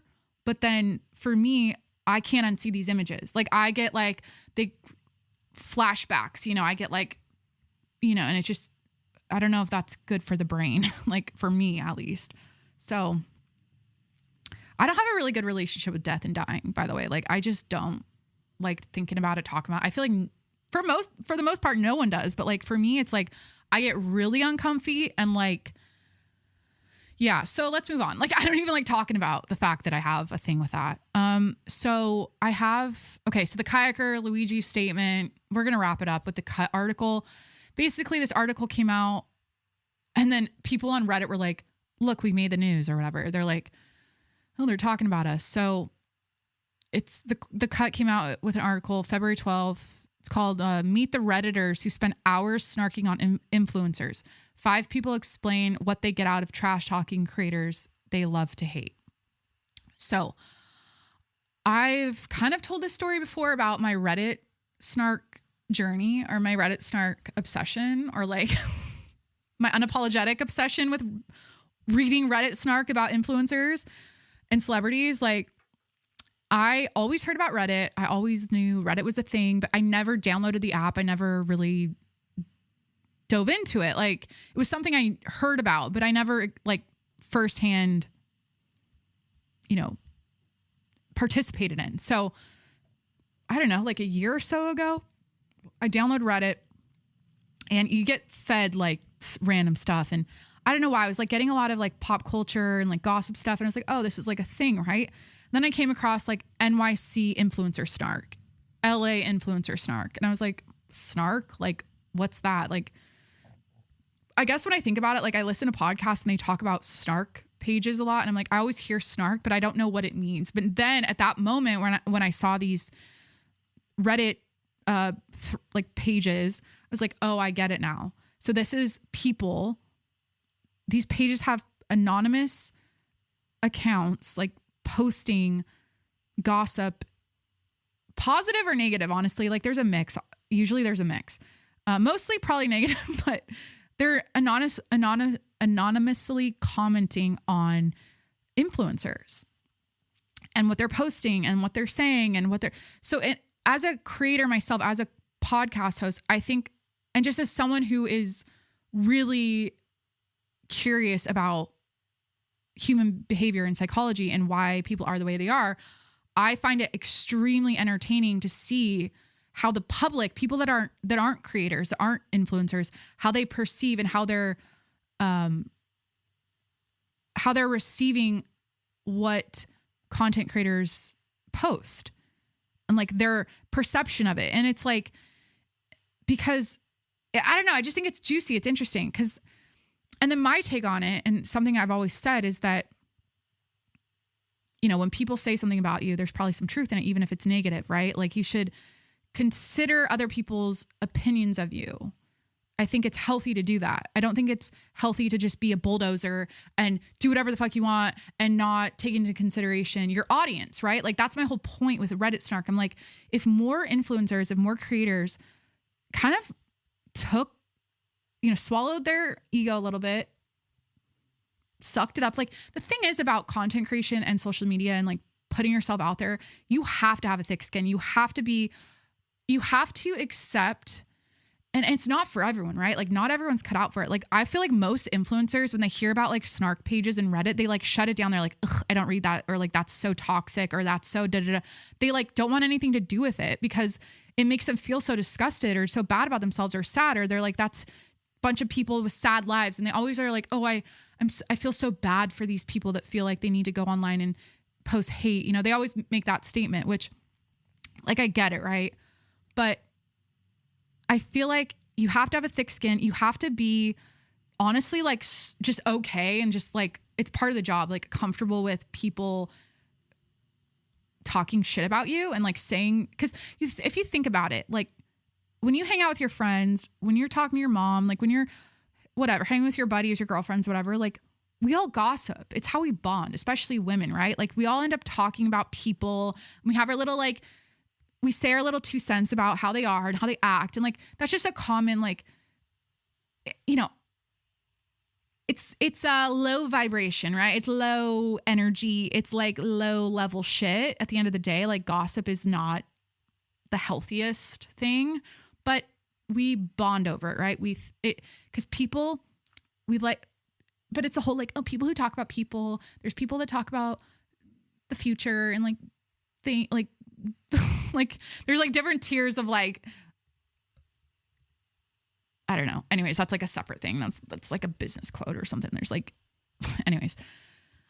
So like, it's just online, right? It's written and it's on Reddit versus like talking in person. And so it's all the same shit.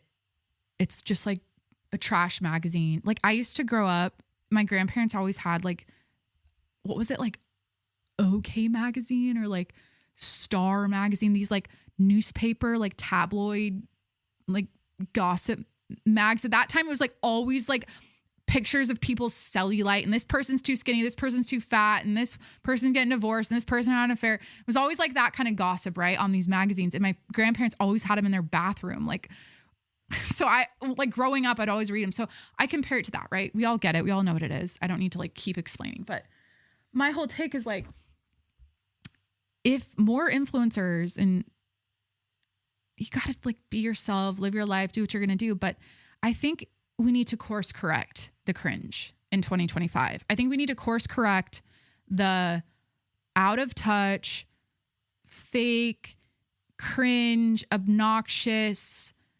self-absorbed, entitled influencer culture. Like, I think we need to like, you're not, but that's what you're rewarded for. That's what the algorithm rewards you for as a content creator. You're rewarded for all of that. That's what people like the audience that follows you, like thrive, like they love the messiness, right? They love that shit. So you're not rewarded for having your life together. You're really not. You're rewarded. Like, and I find myself like the more obnoxious I am, the more crazy, the crazier I talk, the crazier, like it's entertainment at the end of the day. So that works for the algorithm. I'm just saying that we're kind of maxing that out. We're maxing out oversharing. We're maxing out saying everything you think publicly. We're maxing out like being unapologetically yourself and not giving, like not caring and doing everything for the plot. Like it's getting we're doing it too much. Like I feel like people need to scale back. And so, yeah, with Reddit and the snark, it's like, I feel like that's what the public is saying. They're just like, these people are so out of touch. They don't see themselves. They're so unaware of how they are. Like as a follower of them, like a lot of these Reddit snarkers are genuine fans of these people. Like they're genuine, like they want to root for this person. They see like the goodness, they see the potential, but they're just so unaware of the bad shit they post. And like, and it's like, it's right there, So if that person, like, you just gotta like, yeah, evolve a little more as an influencer. I don't know. Maybe I can. I always like think like, what could I do? I don't know. So I like snark pages on Reddit. I don't care. Sue me, say it's toxic, whatever. I think it's interesting. But yeah, the culture of influencers is it's like beautiful. It's a lot of people expressing themselves, being themselves, doing what they love, being creative, living their dream life. Like I think there's so much beauty in it, but then the common personality that comes along with the influencer world is like, it's like that self-obsessed, narcissistic, entitled, like it just comes with all that. And it's like, I don't know. I feel like it's harder and harder to find people that are just like fucking real, down to earth. They're not full of shit. And yeah, so I don't know. It's interesting. I'll admit this and this might be kind of fucked up, but like something that's kind of helping me and like, like commentary on bad parenting. Like that's really interesting to read. And I know you should never judge another parent because they're doing the best they can, whatever. You could say that. like, but I've learned a lot about parenting and raising babies, especially through Reddit snark.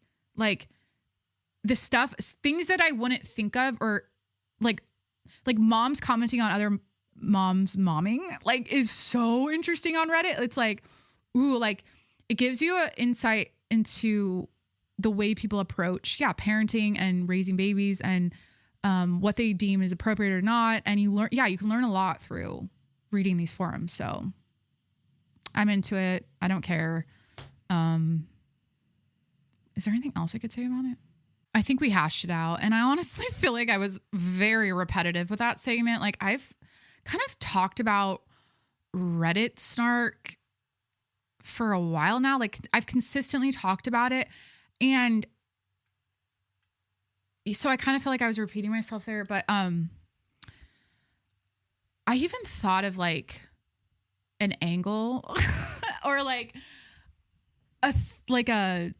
not a series, maybe a series, or maybe the whole entire direction of my show could be like, I'm going to be the voice of Reddit snark and I'm going to read names and I'm going to read what like influencer names and like what the public is saying about them on Reddit snark. Like,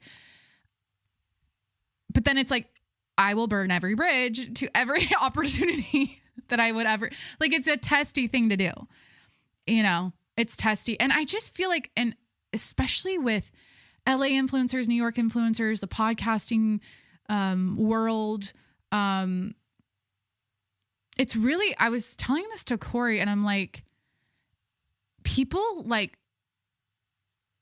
it's a lot of, whose side are you on? You know, like with Brianna Chicken Fry and Zach Bryan, like that happened. And then she was like a total like asshole to her best friend, Grace. And everyone's like, well, fuck Brianna. They're on her side because fuck Zach Bryan. And then they're like, well, fuck Brianna because what she did to Grace. And now everyone's team Grace and everyone's like rah, rah, Grace. And then Grace goes on like Call Her Daddy, I think. And then now she's signed to that whole situation. And it's like, okay, so if you like Call Her Daddy, if you like that world, like you like Grace, you don't like Brianna. And then it's like drama now with Alex Earl and like Unwell and like that network, the network she was signed to with Alex Cooper. And it's like, there's just a lot of like side taking and like, it's very, I feel like people just blow with the wind. Whatever's like popular and like whoever's trending, and if they were wronged for 2 minutes, you're on their side, and if they wrong someone else, you're off their side. And it's just like a lot of that. And it's like at the end of the day, we don't know these people. Like we don't even, you know, we can make decent judgments or like our best guess from what they post and the stories we hear about them. Like that's pretty normal and obviously natural to do, but it's just like, I don't want to be a part of that. Like, I don't like, I just don't like the drama that comes with all of it. And it's just all like stupid. It's just all like high school shit, right? Like at the end of the day, like high school never ends. And, yeah, it's just the side taking is crazy. It's like, some people are like even with Dave Portnoy and Barstool, and like people like love Dave, and then there's people like fuck Dave, you know, and like they're the same people. It's like there's so many overlapping like love and hate between like the same people. Like you could have two, I'm trying to like phrase this right. Like you might be friends with someone in the industry who hates Dave Portnoy and like loves who's like his, I don't know. But then you're like friends. I don't know how to explain it. Like you don't hate and love the same people. It's all mixed up. I feel like everyone's like mixed up, like, and confused. I'm confused. I'm confusing myself as I'm saying this. Okay. I need to end the show. I mean, like, come on, but you get the point. Like, it's hard to keep track. And I just feel like with now as I'm getting older, let's kind of like round this out. I started in the beginning saying like, oh, I think I'm maturing. I'm seeing like people post for Valentine's Day when they're single and it makes me cringe. And I'm like, I'm so like, it's almost like I feel like an old person looking at young people and like their behavior and what they do. And I'm like, ooh, like they're so young and dumb and stupid. Like I'm like 30 saying that.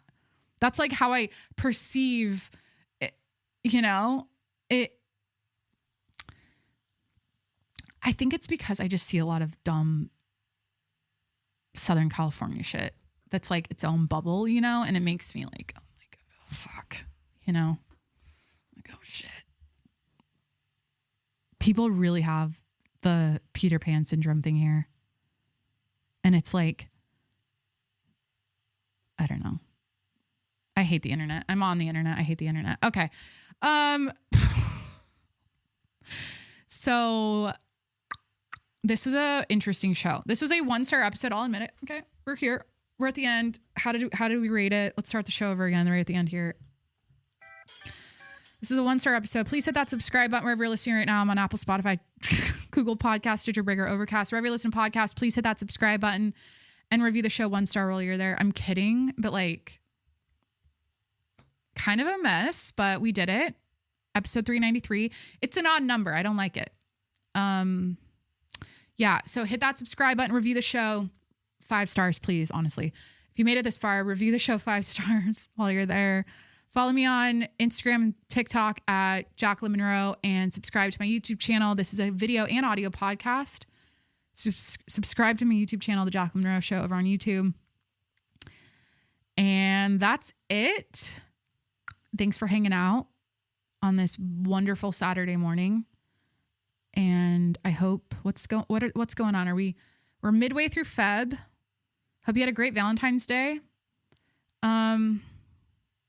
So we're not going to end the show. I want to like hash out this thought I have. I feel like I'm not done yet on, damn, it's like, sometimes I'm like, I wish I would think things through before I record, because then I can like have a round thought. But now I'm like spiraling, thinking about the same thing right now. And I'm like, how do I want to like say this?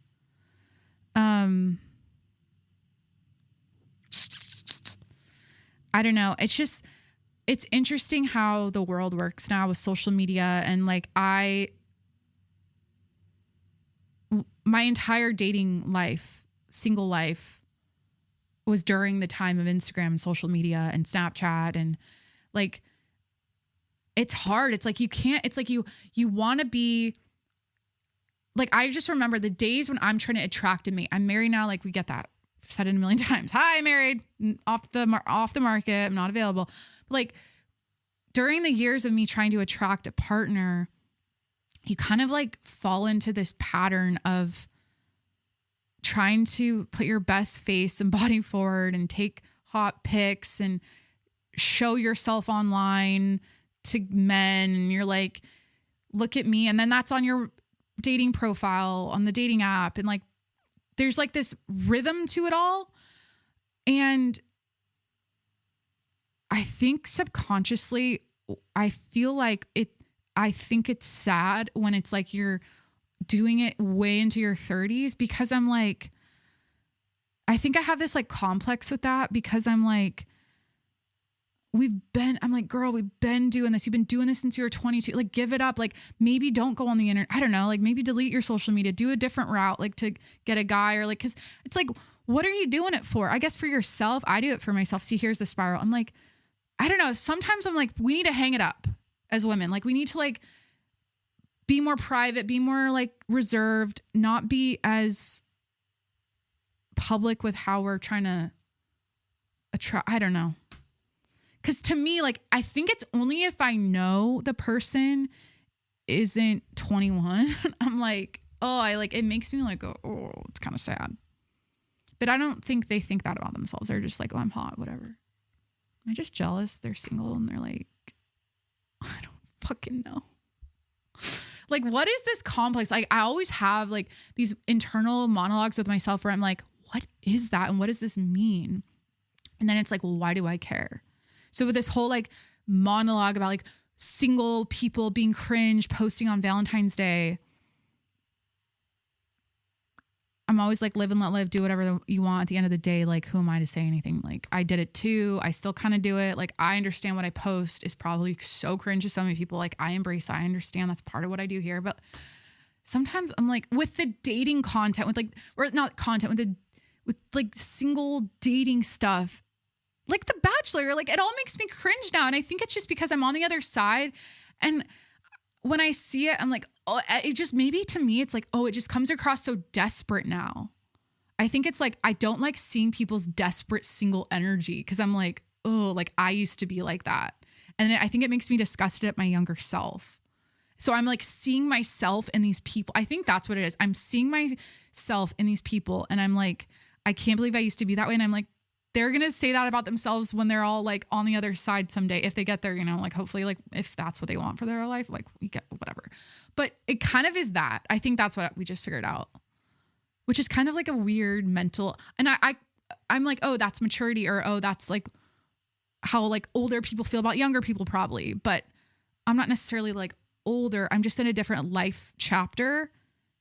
And I'm like seeing things differently. So that's cool. Yeah, we talked it out. Yeah, I already did my plugs. Yeah, this is the end of the episode. Yeah, this is probably too long for, I don't know. But we talked about Luigi's statement. Okay, the kayaker that got swallowed by the whale, my stoner phase, my sourdough starter update, seeing flight risk, not washing the shampoo out of my hair, my Target meat situation, the uneventful Super Bowl this year, my Hispanic Uber driver,